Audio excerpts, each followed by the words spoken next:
now, say my my effort is, yes, material development very important with help of science and technology, very, very helpful. At the same time, only technology can solve human problem? No. Much human problem is mental level problem. Unfortunately, the science, technology also is sometimes used for destruction, more suffering, more fear.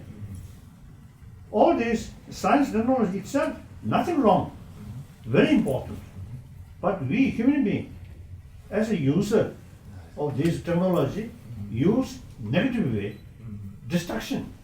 So therefore, a lot of problem today we are facing. Now, firstly, like Syria and these are problems. Actually, man-made problem.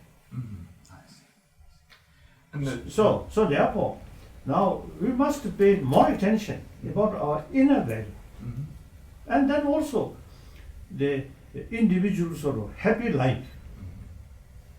You can be billionaire, but without deeper experience, the billionaire will not be a happy person. Always too much stress, fear, distrust. So therefore, my number one commitment is promotion of awareness of human deeper value, irrespective of the believer or non-believer. I'm not talking about next life or about God. Without talking these things, simply how to build happy society. So wherever I go, I always talk these things. This is number one. Number two commitment is, then as a Buddhist monk, say all major religious traditions have same potential to bring inner peace. Mainly, you see, the practice of love, compassion, forgiveness, tolerance, contentment, self-discipline. These all religious traditions have the same message. In a philosophical field, big differences. Some say there is creator, some say no creator. But that doesn't matter. I feel that's simply way of approach. But goal is to promote this deeper human life.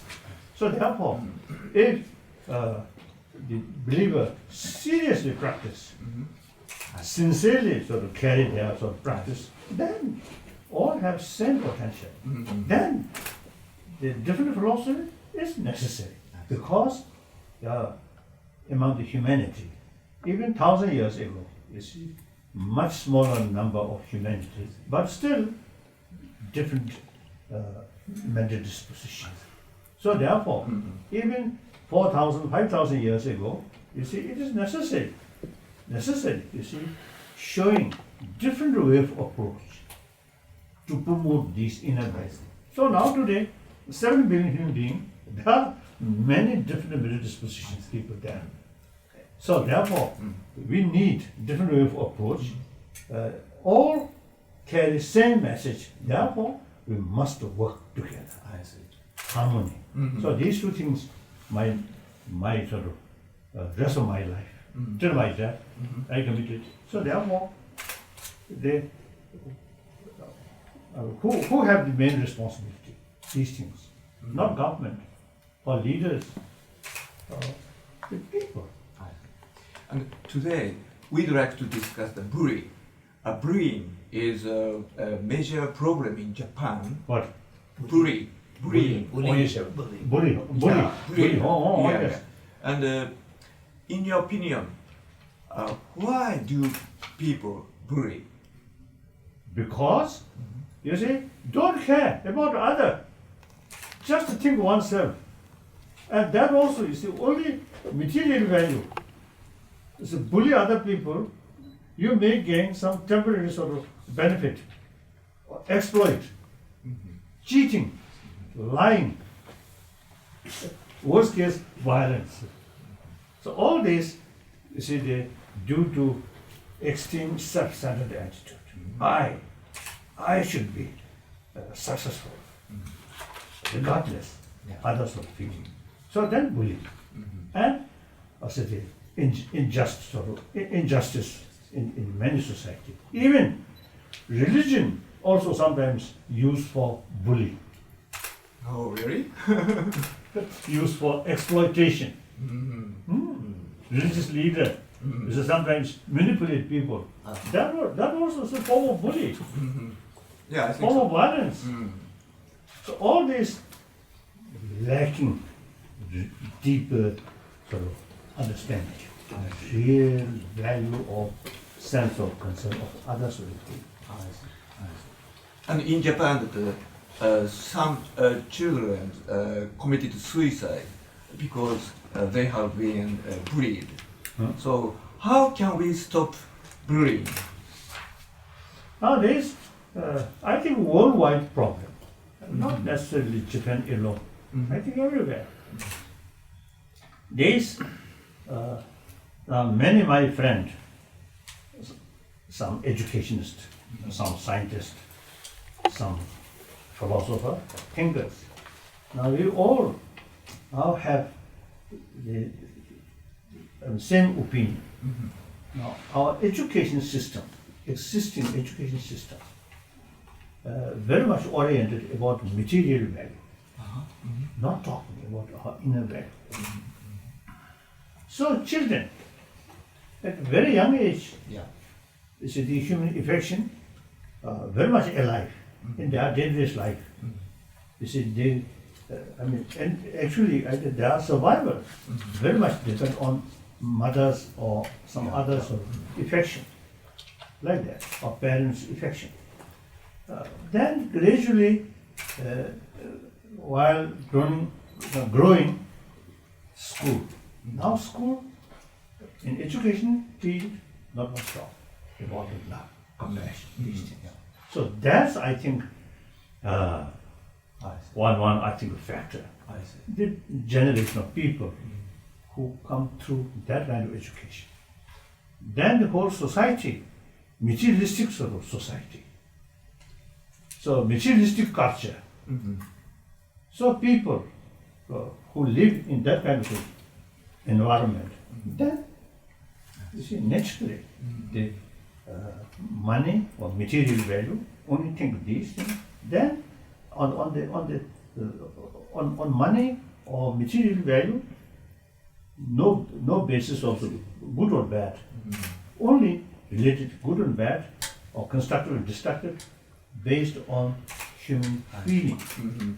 So like that, that's I think mistake. So we are seriously discussing how to introduce in existing modern education system the teaching of moral ethics without touching religion. So recently I wrote a book, the title Beyond Religion, mainly Beyond the religion. Yes, mainly you see emphasis the secular ethics, warm-heartedness, not based on religious faith. Use common sense, common experience, and scientific finding. Now, recent, I think, over 1 decade, now number of scientists, through their experiment, through their investigation, now they found warm-heartedness is very important for good health, healthy body. Constant anger, fear, hatred is actually eating our immune system. Now some medical scientists, now they, through their investigation, it confirmed for healthy body, it is very, very important, healthy mind, peaceful mind is very, very essential. And I'd like to have your message for children who are depressed because they have been bullied. Do you have any message for children? I don't know. I think children, I don't know. I think the family have the main responsibility and main parent, I see. and also teachers. Teachers. school, I see. no? I think give, firstly, parent must provide maximum affection, genuine sort of taking care of children. I see. And then school, or even college or university, teacher, I think while they carry teaching, explaining, meantime they must show real human sort of deeper value, showing the genuine sense of concern of the students' long future. I see. So then I think in the home, family provides affection I see. or compassion, or warm-heartedness within the family, and then the education sort of institution, class, teacher showing these things. Then I think can change. I see. this.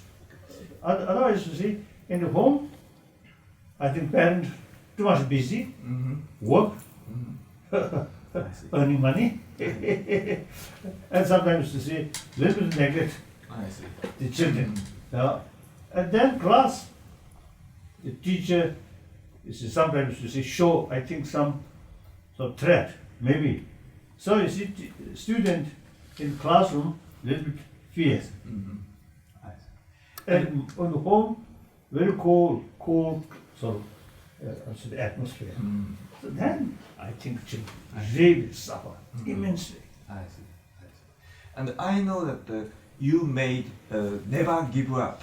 And what message do you want to deliver to the people by never give up? Basically, even scientists now, recent seminar, some well-known scientists, you see, they, I think many scientists, you see, have the view basic human nature is positive, more compassionate. Some scientists, different view. Human nature is more negative.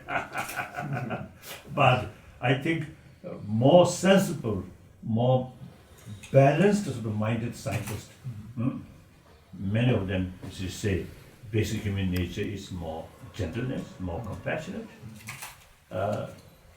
So, lot of problem which we are facing, humanity facing, essentially our own creation, man-made problem. So therefore, if we have this sort of potential or ability to reduce these man-made problems, that's quite definite, quite logical. Certain problem which our own creation, then we also have the ability to reduce these things. I see. I see. Nature disaster is something different. So therefore, self-confidence. And we can build, we can create this century, peaceful century, happy century, compassionate century. There is possibility. So we must develop visions. This century, 21st century, Okay. should be century of peace, century of dialogue. I see. And so here we need determination, I see. self-confidence. And you. So due to some problem when we face, and then give up. No, too much problem. Then finally, what would call harakiri? Oh yeah. Harakiri, yes, yes. Or society, Yeah. like that. And as to the harakiri, more than 100 Tibet have committed suicide to protest against the Chinese government since 2009. What are your thoughts on this? Of course, very, very sad. Yeah. Then these people not drunk or due to drunk and these things happen, no. Or family problem, no. But you see, they really face a tremendous sort of unbearable sort of fear circumstances like that. So, but at the same time, you see, these such sort of person who determined, who willing to sacrifice their own life, they can carry some violent sort of thing, but they never do that. So, under worst circumstances, still they keep the principle of non-violence. Now here, when the first time this happened, I think 2 years ago, when first event happened, then one BBC correspondent asked me, about this. Then I expressed, of course, indeed, very, very sad, very, very sad. At the same time, I express, I doubt how much effect from such drastic action. And I never give encouragement. At the meantime, my position is difficult. I'm outside. I'm outside. So, all these, you see, due to certain sort of or complicated sort of factor. I have nothing to offer to them. If I have certain thing to offer them, then I can say definitely, oh, you should not do this, you should do this, I can say. But I have nothing to offer. So only pray, otherwise nothing can be done. And meantime, I express publicly, now Chinese authority should carry thorough investigation. What's causes of these events? These are the symptom of certain causes. Now, in order to deal with the symptom, first you must know the causes. So I express that way. Still, I hope the authority, particularly local authority, you see, must think realistically what's the causes. And what do you think about China's new leader, Xi Jinping? Is there any change under the Xi Jinping's regime? I think very possible. Look, over 60 years, I usually see 4 eras. I usually make sort of 4 eras. Chairman Mao's era, very much emphasis importance of ideology. Then Deng Xiaoping era, it's the emphasis importance of economy. He opened China. Yes. So I think immense benefit. Now I think millions, hundreds of millions of people, their living standard now much improved. And also I think contact with outside world also much increased. Then Jiang Zemin era. Jiang Zemin, because now middle class also you see much increase, and also billionaires quite influential. Therefore, Communist Party no longer just representing working class people. So 3 represents that concept you see happen. Then Wu Jintao era, you see, because of economic liberalization, the gap rich and poor increasing. Certain sort of traditional, certain guarantees for working class people also is sometimes more difficult. So therefore, Wu Jintao carries some slogan, build harmonious society. He said. So how about whether achieve or not, that's something different question. So my point is, same party, Communist Party, same system, according new reality. They have the ability to act according new reality. I see. Clear? So, same party, according new reality, they can take new initiative according new reality. Now here, Wujin House, the slogan, promote harmonious society. That's very important, such as China, huge populated nation, and also different, what you call, minorities, different groups. So the harmony is very, very essential. Then harmony must come from heart. From heart. Okay. Is it So harmony very much based on trust. trust? I see. Trust. I see. Wujin, the method to promote harmony, he more relying on use force. So use force creates fear. Fear, trust cannot go together. I see. I see. So now, in order to achieve harmonious society, we must build trust. I see. Oh, Can you do that with Xi Jinping? now we have to wait. We have to wait. I think he, my friend, telling me, Xi Jinping and also Li Keqiang, both possibly more open-minded, more liberal, and more realistic. I think the effort to deal with corruption seems, although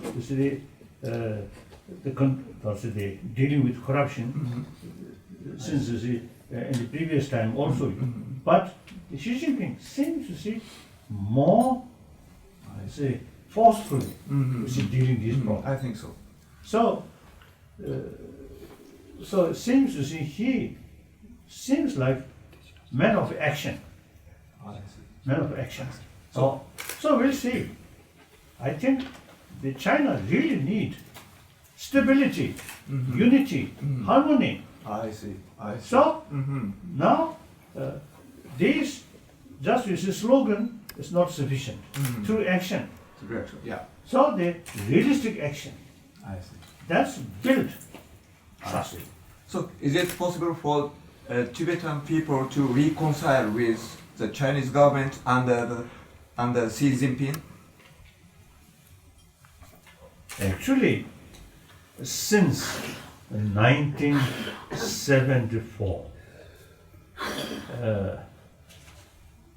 after a lot of experience and also advice from our friends, including Indian leaders, then finally, 1974, we made up in our mind. Now, sooner or later, we have to talk with Chinese central government. So, question of independence is unrealistic. So, we made up in our mind. Now we must try to seek meaningful autonomy, which Chinese Constitution mentioned. I see. So later, we discussed that middle way approach, not seeking independence. I see. Remain within the People's Republic of China. At the same time, those rights which mentioned in the Constitution should implement seriously.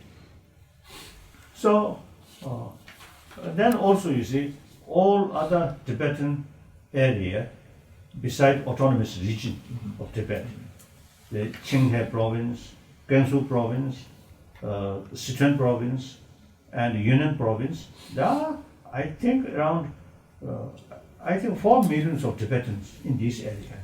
The Constitution recognizes Tibetan ethnic groups area. So Constitution set up, provided autonomous region, autonomous district, autonomous county, autonomous prefecture. So we are approaching all these Tibetan ethnic groups area should have same right I see. like that. So therefore, actually, we are fighting for certain right which mentioned in the constitution. Now should implement. I see. And Tibet used to be an independent country, but are you satisfied with full autonomy even if Tibet cannot be independent from Chinese? Well, China? yes, in 7th century, 8th century, 9th century, Tibetan emperor, Mongol empire, Chinese empire, Yeah. you see 3 empires. So that's Chinese own sort of history books is mentioned like that. But then I think end of 9th century, Tibet disintegrated. Small kingdom or something like that. Then, now today, I think a new reality is now we have to think common interest more important rather than individual, just individual interest. I always was praising or admire the spirit of European Union. All these member states. Now, for example, Germany and France, Yeah. through centuries fighting like enemy, but that now gone. Yeah. Very unique close relations. I think key member state of European Union. I see. Okay. So therefore, I always admire the spirit of European Union. And then also some Indian, I say the spiritual leaders. I know Bino Babaji now no longer. He also, you see, I think in early 60s, you see, he expressed on his vision the bigger union I see. in that part of the world, like that. So now in practically, Tibet, materially, very backward. I see. And meantime, every Tibetan wants modernized Tibet. It's right. Therefore, as far as material development is concerned, we remain within the people of China. It's our interest. Okay. Provided we have our own language, our own script, very rich sort of Tibetan culture, Tibetan Buddhism, we must preserve these. I see. The Tibetan knows how to preserve. And also taking care about environment. I see. Okay. So therefore, this Tibet should have meaningful autonomy. Look after these matters which Tibetan knows. Then defense, foreign policy or these sort of a bigger thing, the central government should do. Okay. And let me ask the last question. There are so many religious conflicts in the world. Yes. For example, Christians versus Muslims, Muslim versus Buddhists. As a religious leader, what do you think about such religious conflicts? As I mentioned earlier, this is very sad. Very sad. I think not only today, but even in the past, those conflicts in the name of religion, actually, I think political interest or power or economy, like that. So then, you see, people simply use name of religion. So now, and then, as I mentioned earlier, religious people, sometimes, you see, use religion for their own benefit. So not a genuine practice, religious sort of faith, like that. So therefore, I think many sort of sad things in the name of religion. I don't think religion itself is causing that. But people carry religious name, but doing different way. Yeah. I see. So sometimes I call like dirty politics, dirty religion also there. I see. So now, other hand, all major religious tradition, as I mentioned earlier, carry same message, so same potential. Now, closer relation. Now, it's very, very essential. I know the same follow of same religion, but because of different circumstances, you see their attitude towards other religions is something different.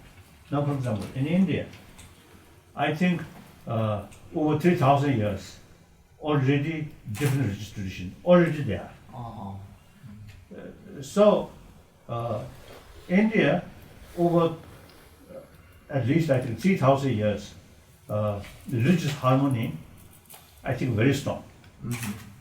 So now today, after independence, now over 60 years, India, compare those neighboring states, India is most stable and harmony. Of course, some problem, pockets here and there, that's of course. So it is very possible. Different religious tradition live together, mutual respect. It's very possible. So that I think we should show the rest of the world. Different religious tradition can live together harmoniously. And you mentioned the minority groups in China, and the one is, and how about Uyghurs? Could you tell me your view on the incident allegedly carried out by Uyghurs at the Tiananmen Square last month? What do you think about this incident? It was very sad. Very sad. At the same time, as I mentioned earlier, the Tibetan case also is some desperate situation that Uyghur people, Uyghur area. I know number of Uyghur people. Actually, some Uyghur people, you see, they fight for independence. Yeah. As a result of our sort of contact, then now many of them also, you see, agree my way of approach, not seeking independence, but seeking meaningful autonomy within the people of China. So in any way, I think a lot of sort of suppressions. So this, I think, wrong method. If the authority pay respect and sort of equal, treated equally, then I think these problems, I think, much reduced.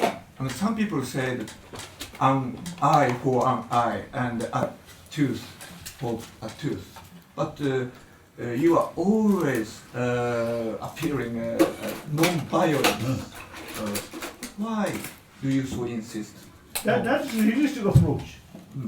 Look, violence, you get some satisfaction temporarily, but more problems. The 20th century, the world event, 20th century, First World War, defeated Germany. But that's made seed, Second World War. Then, you see, a lot of problems. And the recent sort of event, Iraq War. I think it creates the much sort of active terrorists increased. So these, actually, since I know President Bush very well, therefore, the September 11th, and this tragedy happened.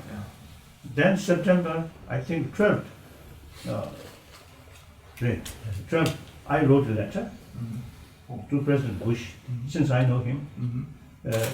So I express my sort of condolence or sadness, but meantime, I express now this tragedy, dealing this tragedy, I hope more non-violent way. But then, of course, it is understandable. It's the American sort of people, I think, very much so also upset with this sort of event. So then, President Bush's aim is very good, bring democracy in Iraq. But the method, again, you see, use force. So goal is very good, motivation is very good, method is wrong. Okay, I understand. So I can tell you, no matter what sort of reasonable goal or good goal and sincere motivation, as soon as you use force, you will fail. That's quite clear. Thank you so much. Thank you so much. Yeah. Thank you. Thank you. Thank you. Thank you.